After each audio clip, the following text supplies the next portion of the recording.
Harihara Veeramallu movie review 5 సంవత్సరాల నుంచి post phone అవుతూ ఈరోజు ప్రపంచవ్యాప్తంగా రిలీజ్ అయింది. నిన్న రాత్రి ఈ మూవీని చూసా, ఎలా ఉందో ఈ వీడియోలో తెలుసుకుందాం. స్టోరీ విషయానికి వచ్చినట్లయితే వీరమల్లు ఒక వజ్రాల దొంగ. కుతుబ్ షా వీరమల్లును పిలిపించి కోహినూరు వజ్రం దొంగిలించి తీసుకురావాలని చెప్తాడు. వీరమల్లు ఆ వజ్రం కోసం బయలుదేరుతాడు. ఇదే కాకుండా ఇంకొన్ని లేయర్స్ ఉంటాయి మూవీలో.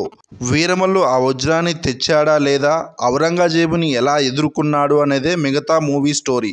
ఈ మూవీలో ప్లస్ పాయింట్లు చూసుకున్నట్లయితే పవన్ కళ్యాణ్ గారి యాక్టింగ్ బాగుంది. ఎంట్రీ సీన్ కూడా చాలా బాగుంది. కొన్ని ఎలివేషన్ సీన్స్ అయితే చాలా బాగా వర్కౌట్ అయ్యాయి. కీరవాణి గారి మ్యూజిక్ అయితే ఈ మూవీకి హైలైట్గా నిలిచింది. బీజిఎం కూడా బాగుంది. సాంగ్స్ కూడా బాగానే ఉన్నాయి. ఫస్ట్ హాఫ్లో కొన్ని సీన్స్ అయితే చాలా బాగున్నాయి.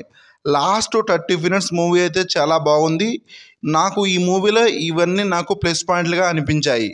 ఈ మూవీలో మైనస్ పాయింట్లు చూసుకున్నట్లయితే విఎఫ్ఎక్స్ అస్సలు బాగాలేదు. 200 కోట్ల బడ్జెట్ అన్నారు, ఏమయ్యాయో డబ్బులు. ఫోన్లో చేసిన ఎడిటింగ్లు అయితే దీనికంటే చాలా బెటర్గా ఉంటాయి. చాలా poor VFX. DOP is not good. Production values బాగాలేదు. అన్నీ కూడా ఆర్టిఫిషియల్గా అనిపిస్తాయి సెట్స్ అన్నీ కూడా. సెకండ్ హాఫ్ అంతా వేరే సినిమాలా ఉంటుంది. ఒక లాస్ట్ 30 మినిట్స్ తప్ప సెకండ్ హాఫ్లో మూవీ అంతా ఏమీ లేదు.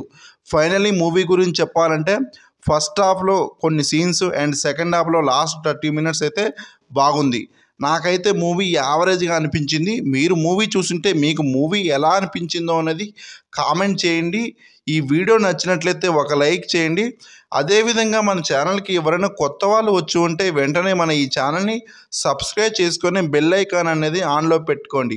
Thanks for watching. జై హింద్.